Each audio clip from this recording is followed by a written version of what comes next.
नमस्कार। एक दुखद खबर बताना चाहेंगे जो आ रही वो राजौरी से आ रही है, जहां पर दो लोगों की यानी कि एक पिता और उसके बेटे की जान चली गई और साथ ही साथ उसका जो यानी कि वाइफ पत्नी है वो गंभीर रूप से घायल हुई है। पूरी खबर क्या वो भी आपके समक्ष रखना चाहेंगे, पर इन मृतकों के लिए आप ज़रूर ओम शांति कमेंट बॉक्स में लिखिएगा। बताना चाहेंगे राजौरी में कार के खाई में गिरने से पीडीडी के दिहाड़ीदार यानी डेली वेजर मजदूर उसके बेटे की जान चली गई और पत्नी गंभीर रूप से घायल हुई है। जम्मू कश्मीर के राजौरी जिला में रविवार को एक वाहन के 150 फीट गहरी खाई में गिर जाने से एक व्यक्ति और उसके बेटे की जान चली गई, जबकि उसकी पत्नी गंभीर रूप से घायल होगी। और साथ ही साथ बताना चाहेंगे एक अधिकारी के हवाले से बताया गया कि JK 11A 3869 रजिस्ट्रेशन नंबर वाली एक कार कोटरंका से शाहपुर की ओर जा रही थी और जब वह यानी कि लारकुटी पहुंची तो लगभग 150 फीट गहरी खाई में पलट गई।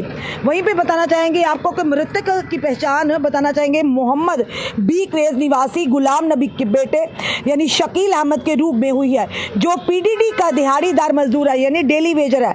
और साथ ही साथ उसका बेटा मुख्तार अहमद भी मौके पर ही दम तोड़ दिया। उन्होंने बताया कि उनकी पत्नी शमीम अख्तर गंभीर रूप से घायल होगी और उन्हें GMC राजौरी में उनका इलाज जो चल रहा है।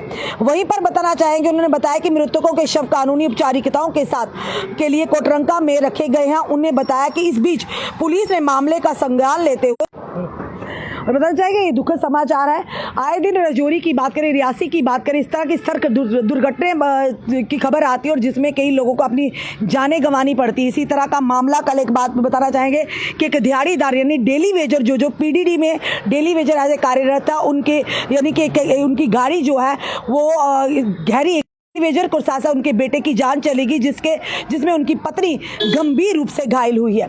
फिलहाल एक दुखद समाचार उस परिवार के लिए, उस पत्नी के लिए जिसने अपने बेटे को और अपने पति को इस हादसे में खो दिया है और खुद भी वो गंभीर रूप से घायल। हम प्रार्थना करते हैं भगवान उनकी आत्मा को शांति दे और उनकी पत्नी को इस गम से लड़ने की शक्ति और ताकत दे। हम प्रार्थना करते हैं वो महिला भी जल्द से जल्द स्वस्थ हो जाएंगे, पर ऐसा गम जो पूरी उम्र उनके दिल में एक भाग बनकर छुपता रहेगा कि किस तरह से उन्होंने अपनी एक सड़क दुर्घटना में अपनी आंखों के सामने अपनी पति और बेटे की जान को जाते हुए देखा है। फिलहाल ये खबर जो राजौरी से आ रही है, आपका क्या कहना जरूर कमेंट बॉक्स में कमेंट कीजिएगा और इस वीडियो को ज़्यादा से शेयर कीजिएगा। जुड़े रहिए हमारे साथ अगले अपडेट के लिए।